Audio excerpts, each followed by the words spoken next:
રાજ્યના સામાજિક અને ન્યાય અધિકારીતા અને જૂનાગઢ જિલ્લાના પ્રભારી મંત્રી ડોક્ટર પ્રદ્યુમન વાજાએ તારીખ 4 જાન્યુઆરી રવિવારની વહેલી સવારે 40મી અખિલ ગુજરાત ગિરનાર આરોહણ અવરોહણ સ્પર્ધાનો ફ્લેગ ઓફ કરી પ્રારંભ કરાવ્યો હતો।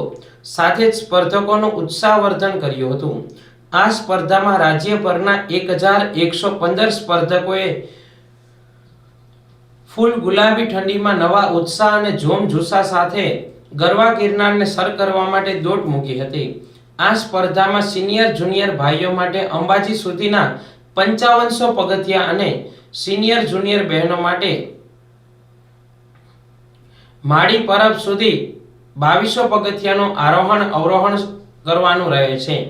રાજ્યના કેબિનેટ અને જિલ્લાના પ્રભારી મંત્રી ડોક્ટર પ્રદ્યુમન વાજાની સાથે mayor Dharmeshbhai પોશિયા, deputy mayor આકાશભાઈ Katara, standing કમિટીના chairperson Pallaviben Thakar, collector Anil Kumar Ranavasiya, commissioner Tejas Parmar, જિલ્લા પોલીસ વડા સુબોધ ઓડેદરા, શાસક પક્ષના નેતા મનનભાઈ અભાણી, દંડક કલ્પેશ અજવાણી, જિલ્લા યુવા વિકાસ અધિકારી શ્રીમતી નીતાબેન વાળા, જિલ્લા ભાજપ પ્રમુખ ચંદુભાઈ મકવાણા અને શહેર ભાજપ પ્રમુખ ગૌરવભાઈ રૂપારેલિયા સહિતના મહાનુભાવો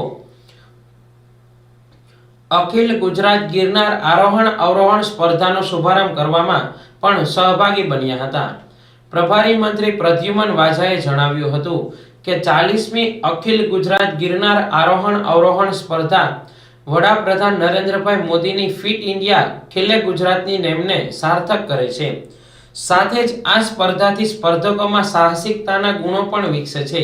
તેમણે એમ પણ ઉમેર્યું હતું કે 2030માં રાજ્યમાં અમદાવાદમાં કોમનવેલ્થ ગેમ્સ યોજાવા જઈ રહી છે, ત્યારે નવા ખેલાડીઓ પણ તૈયાર થશે।